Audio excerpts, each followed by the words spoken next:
Hola, ¿qué tal? Muy buenos días desde Madrid, aquí como pueden ver en una mañana maravillosa, después del frío de estos últimos días. Ahora bien, lo que tiene que hacer es llover. Janet Yellen, la secretaria del Tesoro de los Estados Unidos, envió una carta al presidente de la Cámara de Representantes diciéndole que a partir de ayer, es decir, a partir del día 19, el gobierno de los Estados Unidos ya no puede emitir más deuda pública y por lo tanto le propone que establezca una votación en el Congreso para tratar de elevar ese techo de deuda pública. Por lo tanto, deberían llegar a un acuerdo tanto el Partido Demócrata como el Partido Republicano. La pregunta que nosotros, como especuladores de bien, nos tenemos que hacer es ¿qué consecuencias puede tener esto para los mercados? Bien, yo he leído un artículo de John Oder, persona a la que respeto y además admiro y que escribe en Bloomberg, en el que dice que este podría ser un cisne negro. Y cuando he leído esto, me he sentido obligado a comentar la noticia. ¿De acuerdo? En primer lugar, a mí me gustaría que tuviésemos en cuenta la cantidad de dinero de que dispone Janet Yellen, la cantidad de dinero que dispone el Tesoro de los Estados Unidos.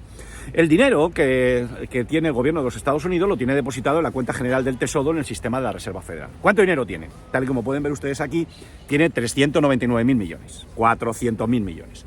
¿De qué dinero va a disponer? ¿Y para cuánto tiempo tiene con el dinero que tiene en la cuenta bancaria? Bueno, al dinero que tiene en la cuenta bancaria le tendremos que añadir lo que recaude de impuestos y los pagos que aplace, por ejemplo, los programas de jubilación de los empleados del sistema de la Reserva Federal.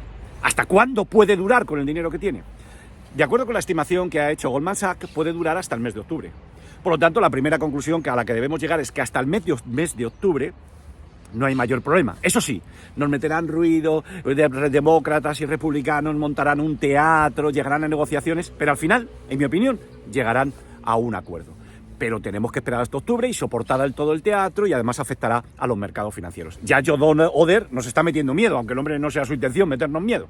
¿De acuerdo? En segundo lugar, a mí me gustaría plantearme ¿qué consecuencias inmediatas ha tenido esto en los mercados financieros? Bueno, la primera consecuencia, la más inmediata, es que ha disparado la prima de riesgo de riesgo de los bonos. Es decir, tal y como pueden ver ustedes en este gráfico, se ha disparado el coste de cubrir el riesgo de impago de la deuda pública norteamericana al plazo de un año. Lo ven ustedes ahí, en ese gráfico que recoge el precio de los Credit Default Swap. Vale, de acuerdo, es a un plazo de un año. Segundo lugar, ¿cómo puede afectar a los mercados monetarios? Para verlo cómo puede afectar a los mercados monetarios, lo que tenemos que simplemente es tener en cuenta un hecho claro. Es decir, el sistema de la Reserva Federal tiene 400.000 millones y esos 400.000 millones los va a gastar. Por lo tanto, van a entrar en la liquidez del sistema financiero y por lo tanto, los tipos de interés a corto de los pagarés del Tesoro debería caer. Esto le va a perjudicar un poquito a Powell. Por lo tanto, ven ustedes que por un lado tendremos un teatrillo, pero al final llegarán a un acuerdo y por otro lado veremos una caída de los tipos de interés a corto plazo en los pagares del Tesoro. De tal manera que esto a la bolsa, de momento, no le debería afectar. Ahora bien, el teatrillo y las palabras aumentará la volatilidad. Y finalmente, a mí me gustaría que ustedes tuviesen en cuenta lo que dice concretamente la 14ª enmienda de la sección cuarta de la Constitución de los Estados Unidos. Lo ven ustedes ahí. Bueno, que Estados Unidos siempre cumplirá. Y quieren ustedes que miren este gráfico. Tal y como pueden ver ustedes en este gráfico, el techo de la deuda y la deuda pública norteamericana está creciendo exponencialmente. La primera pregunta que se tienen que hacer ustedes es, ¿este sistema capitalista que se basa fundamentalmente en la emisión de deuda pública tiene futuro? Hombre, pues evidentemente no. Porque estamos viendo que emiten deuda pública y cada vez el efecto expansivo que provoca en el PIB el aumento de la deuda pública cada vez es menor, con lo cual se ve que no tiene futuro. En segundo lugar, a mí me gustaría que se fijaran en este gráfico y vieran lo que sucedió a partir del año 70. Ven ustedes que a partir de los años 70 se dispara la deuda pública.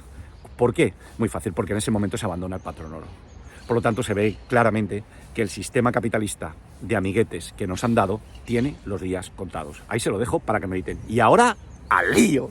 Vamos al SP500. Bueno, en primer lugar, tal y como pueden ver ustedes en este gráfico, observarán que mientras el SP500 se mantenga por encima de 3.900, 3.875, podemos mantener una predisposición alcista.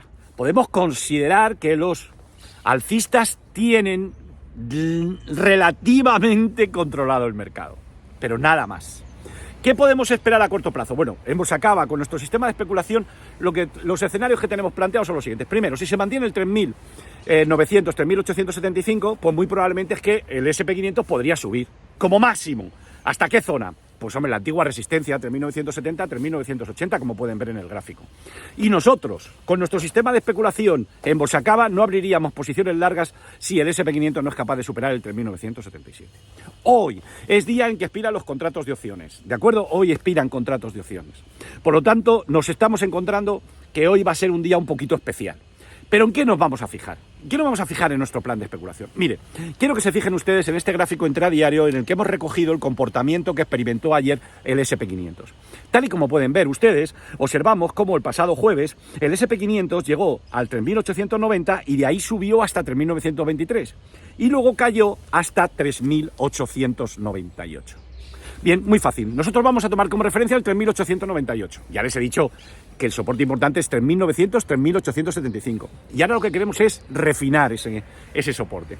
Pues nos vamos a fijar en el 3.898. Si ese nivel fuese perforado, nosotros, con nuestro sistema de especulación, buscaríamos el lado corto. ¿De acuerdo? Ahí se lo dejo, medítelo y el fin de semana, teniendo en cuenta este gráfico, ¿de qué tenemos que hablar? ¿De qué tenemos que hablar? Del oro. Adiós, hasta luego. Que pase buen día.